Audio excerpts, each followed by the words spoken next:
everybody, and welcome to the Cat B and Andy B Inspired Connections podcast show.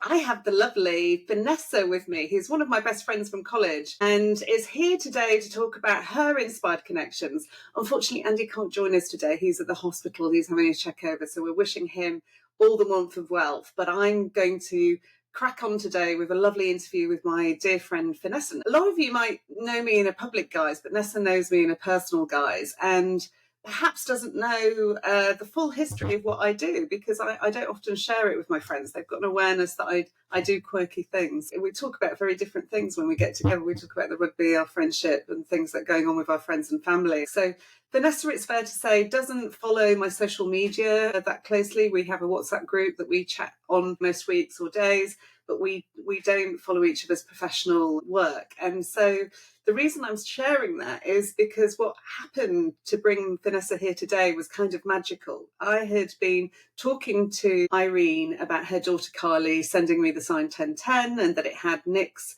initials on it. Vanessa didn't know anything about this. She didn't have a clue that I was talking about number plates. She didn't know that I was conversing about the number 1010.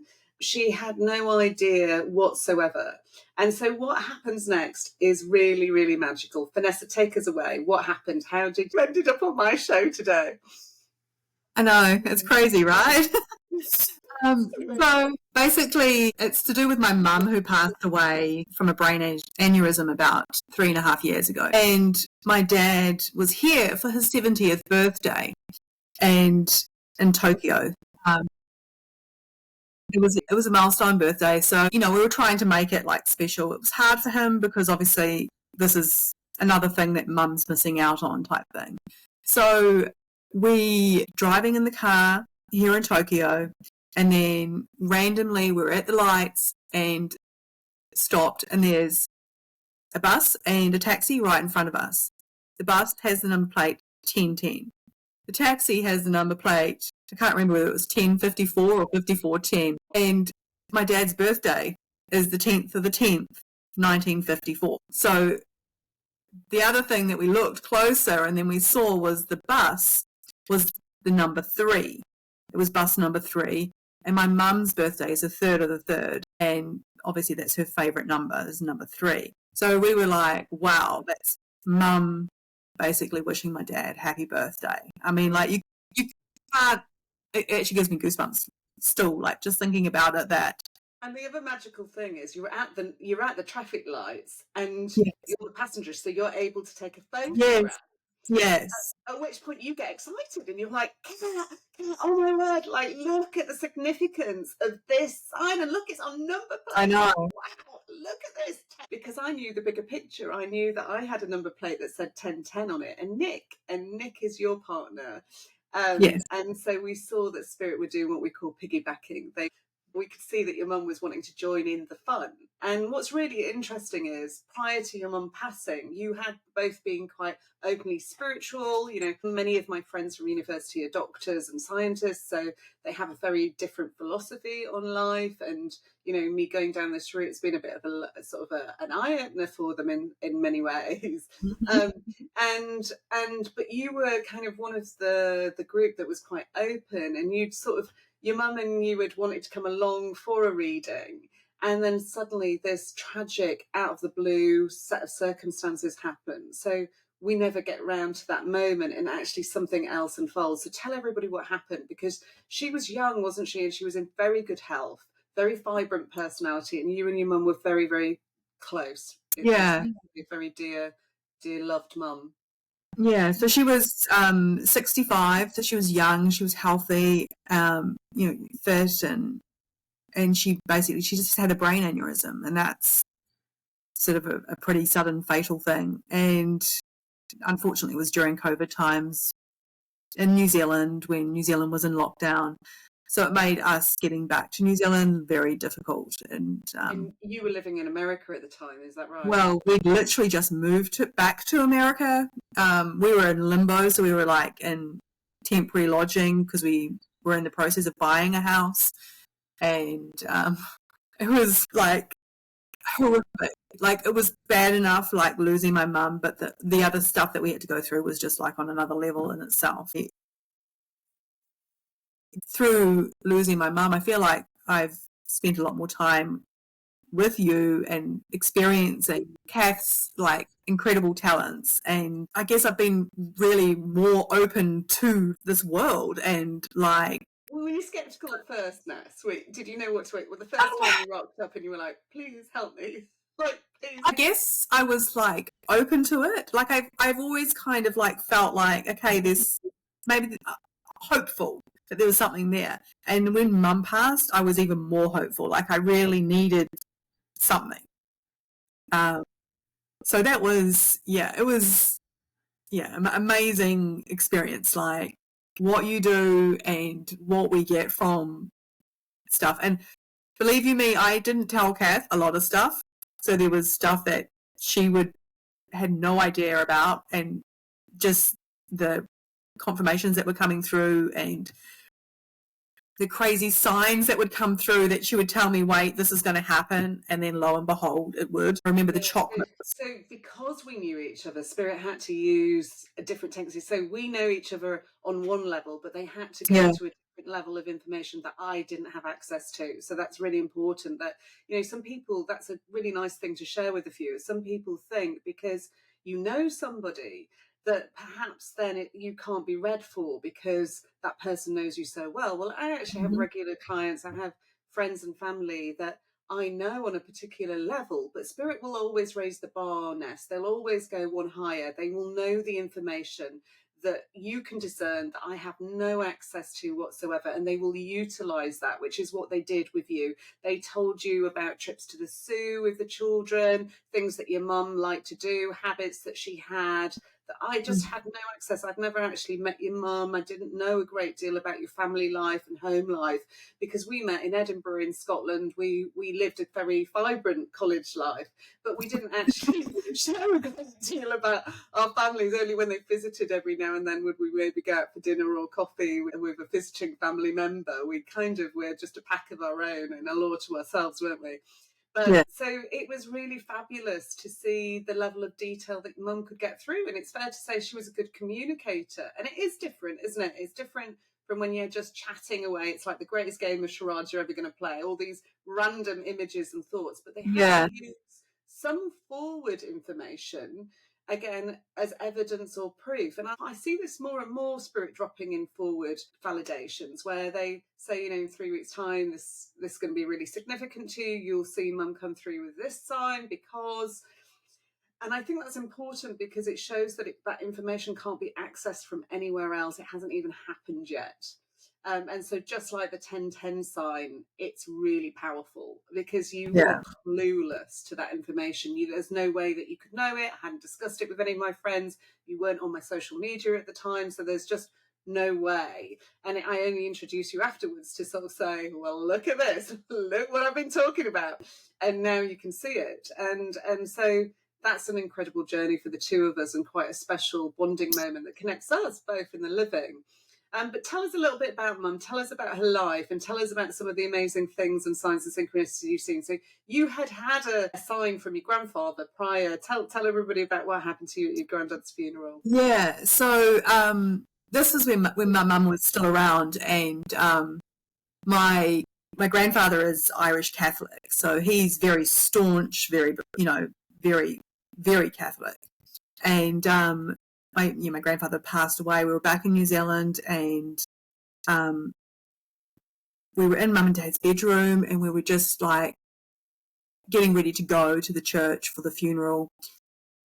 And we were like, oh my God, we need to get some cash, like, because these days who has cash, right? And we're like, we need to get some cash because we need to put it into the basket that gets handed around, because he was having a full proper, for the donations, we're having a full proper service. And Mum was like, oh no, we don't need any cash. We're already paying the priest enough money as it is for this service. And immediately, straight after Mum said that, the lights in the room flickered. It's the only time they've ever done that.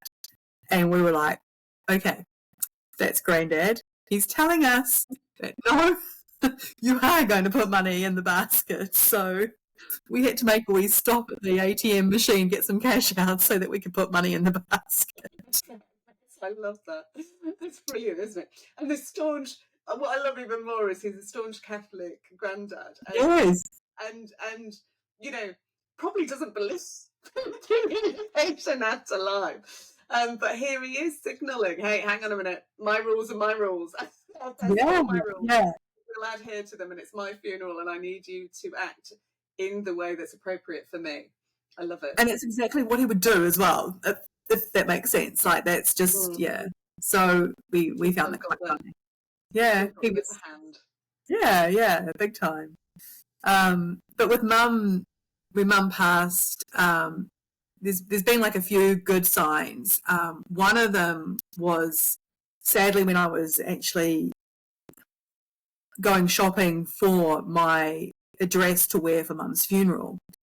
And this was like, because it was COVID times, we had to like test negative to be able to fly back and to get into New Zealand as well. So this was before we'd actually had our final COVID test to be able to fly. You had a terrible time getting the tickets, the flight, permission to fly and leave America at that stage. I remember it being horrendous. Yeah, it was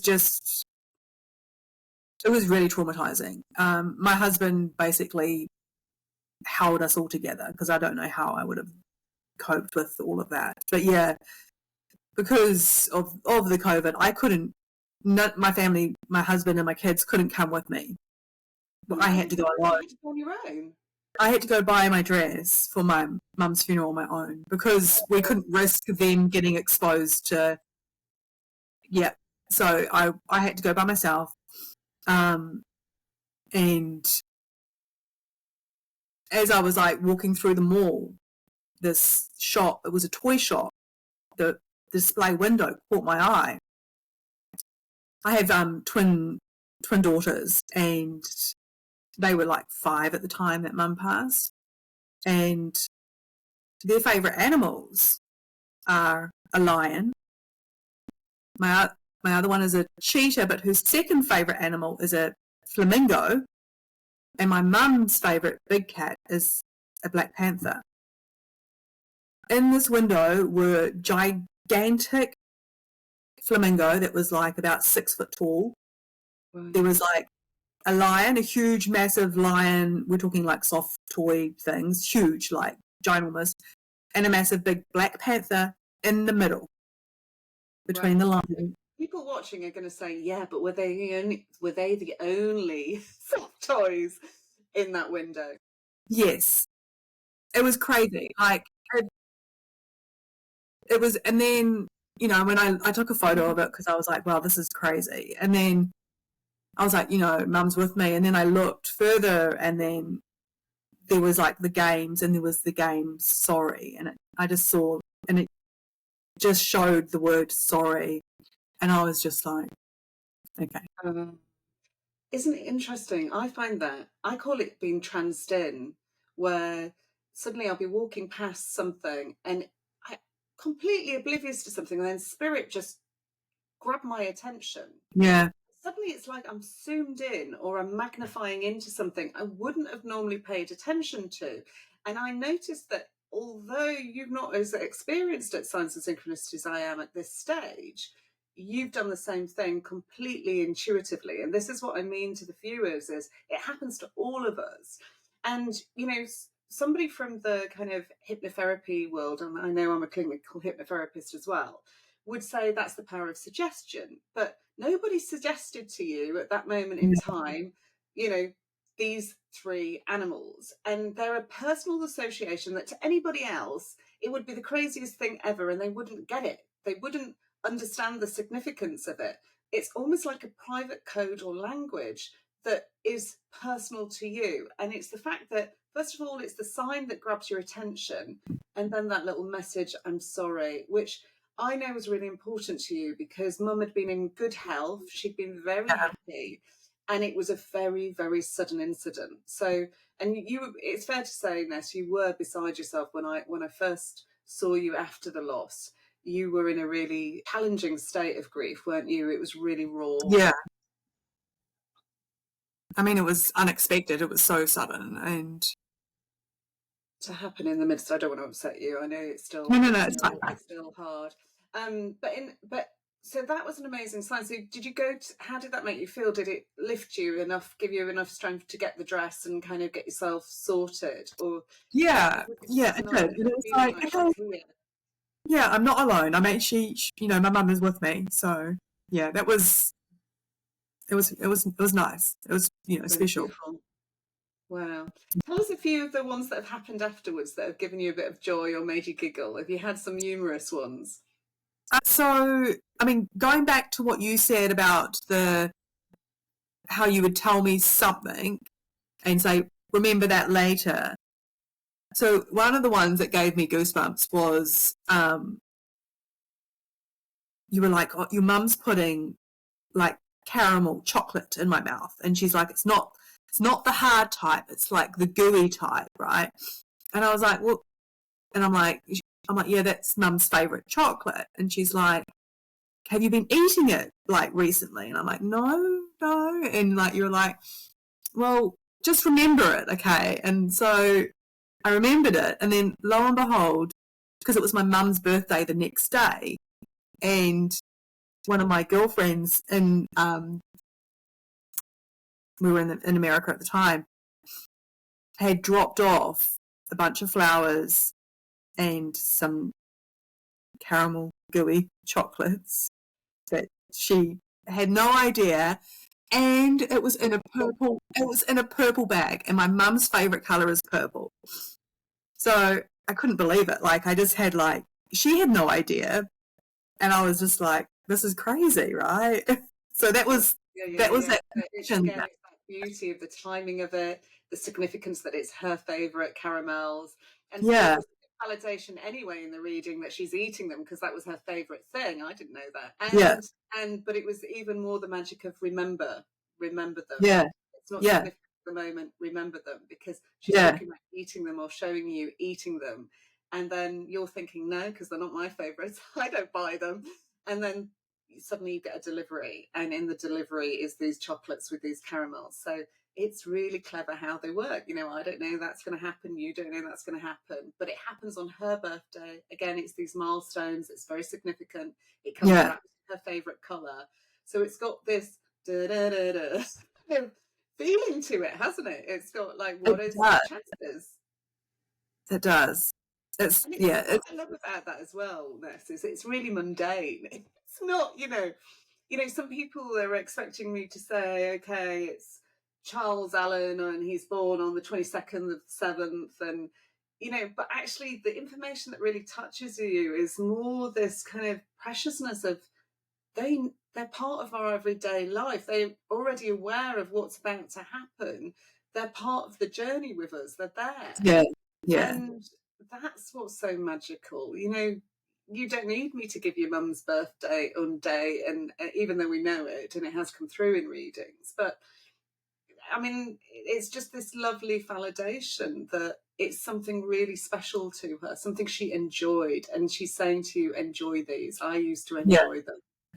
It's beautiful. Yeah, there's been lots of lots of times that you just get that feeling, and you just know that something like a song would play. It was actually leading up to my dad's birthday before he had arrived, and then the Google just started playing a happy birthday song, and it was like a couple of days before he was about to arrive. Just randomly, it just like came on. Like, I looked at Nick and I was like, did you do that? And he was like, no. And I'm like, I didn't do that either. So just with the Alexa and stuff, and it's not connected to like Irene's daughter Carly. It's weird. Like, I had the Dixie Chicks fly up on the screen, and I sort of just laughed and sort of, hi Carly, because she's the only person that I associate that with. And I thought, that's really weird. That's not my music taste. It's not on my playlist. It's not. But it randomly started playing that picture. Rose on the screen, which I found kind of interesting. So sometimes I'm like, oh, like who switched it on? I know it's voice activated, so it can happen, but the chances are that it more likely be Ed Sheeran coming on than the Dixie Chicks. if you're in my household, because my Yeah. daughter's Ed Sheeran mad. So, get these like little moments. It's kind of interesting, isn't it? What else has picked you up? I mean, in terms of your journey, where do you think you would be in grief if you hadn't had these experiences or those connections? Do you think you would have shifted it or moved through it, faster or slower, or kind of been indifferent? It's a really good question, and I know that everyone deals with grief differently. And for me, being able to find a way to feel like mum's around has helped me like tremendously. I mean, yeah, you saw me at my worst. I was in a bad way to start with, but yeah, I had my moments, and I still cry every now and then. It's healthy. But yeah, generally I can talk about my mum now without always breaking down, and it's, the pain doesn't go, but it's the reassurance of these signs that you feel that she's here and that she's with you. And I mean, even taking my dad to the airport was the rainbow as well.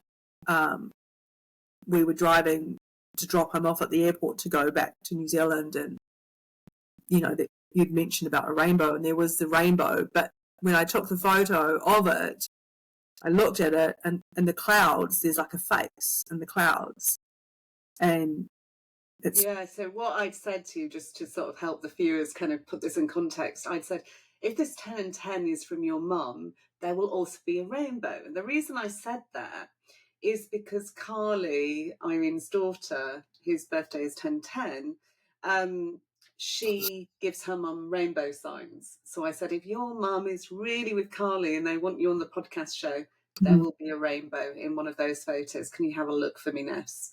And sure enough, you hadn't noticed it in the original photo, but when you went back to look, there it was. And I was like, that's it, you're coming on, come on down. Well, you're being called, you're being alerted. So it's kind of magical, isn't it? It's really, really, really cool. And I think it's nice as well for the viewers to see that my home life's quite different to my persona on screen when I'm working and bringing readings. As you're talking, your mum's putting a picture of herself and she's saying, you can still look at me. So there's a picture of her framed, or that's just been framed and been put out on the side. And she said, you can still look at my photo and talk to me. So I feel that you've just put a photo out or just moved a photo. It feels like it's a portrait photo, not a full length photo. And she's smiling, saying, I'm still there in the physical as well as in the consciousness. It's just that the way that I'm presenting myself physically is different. So she's still wanting you to hold on to the physical representation as well, Ness, which is kind of powerful. Beautiful. It's really beautiful. I don't want to push you anymore because I know that you're really emotional. I thank you so much for sharing and just to show people how natural these things are and how powerful they are. The timing, the milestones, the detail, the way that we get sort of drawn towards something. They're all significant and they help with grief. I know that you've moved through your grief and that you're still having moments, but you're in such a better position. And this is what I kind of say to people. Some people, Ness, are really sort of scared by the work that I do because of the contextual history. But I try to explain to people that, if you sleep better at night, if it stops you having panic attacks, if it gives you comfort, if it makes you relax and it takes tension out of the body, it improves your health, or it makes you smile, or it uplifts you, how can that be a bad thing? I find it a beautiful, beautiful sort of sentiment or energy, if you will, that uplifts people. And I really want to take the fear out of it. I have had a client, I mentioned it in another podcast, it came to me who'd had 10 years of traditional therapy. And yes, we do need to do some of the traditional techniques. We literally, when we're in grief, we grab at everything to try to find connection and try to find that stability, if you will. But what's really, really beautiful is that, that lady said to me, it's the first time, she was scared because she came from a religious background and she had a lot of misconceptions about the work that I do. And she said, it's the first time I've slept through the night. It's the first time I haven't had a panic attack. It's the first time that I really have smiled deeply and felt joy. And I think these little things, they're really significant. It's very, very important. And I hope that's what it's brought to you, Ness. I hope that's what it brings to others. But that's kind of really what we're trying to get across, is you can have these things directly and be inspired through and recognize the signs in your everyday life. And they happen to all of us, not just some of us, all of us, Yeah. if we've got that belief and that open-mindedness. And I think even for those that are skeptical, look for the repetition, because these things don't just happen as one-offs. You know, you've had 3 different things there. You've had the lights flashing off. You've had that net in a house that never flashed out. You've ruled out the art of the possible. You've seen on the milestone date the number plates come, and you know, sent them to me, not realizing how significant they were going to be to me. You've passed that love on. It's had an energy that's hit more than one person, which is really beautiful. And then I've of course sent it to Irene and Paola saying, you know, Ness's partner's Nick, and so we've got another sign of synchronicity flying off. And so it's the lovely way of them getting you here today. And you know, and I am really proud that you're here today. Yeah. Being the first one on my list, it's really fab, isn't it? How they're in charge and they're leading the way. So we trust. So yeah, lovely to have you. Thank you for tuning in from Tokyo, where you're currently living, and I look forward to seeing you in the near future, Ness. And it's ironic, actually, it's today. With the other girls, I just put the Christmas high tea in the diary, so it's good we'll have to zoom you in at the table and make sure you get the kids in to say hi and everything, which will be fabulous. So thank you so much for coming on. I love you to bits. Have a great You're most welcome. period, and I wish you and your dad and the family and Nick and the kids well, and we'll see you real soon. Thank you so much, Kath. Pleasure. Okay, brilliant.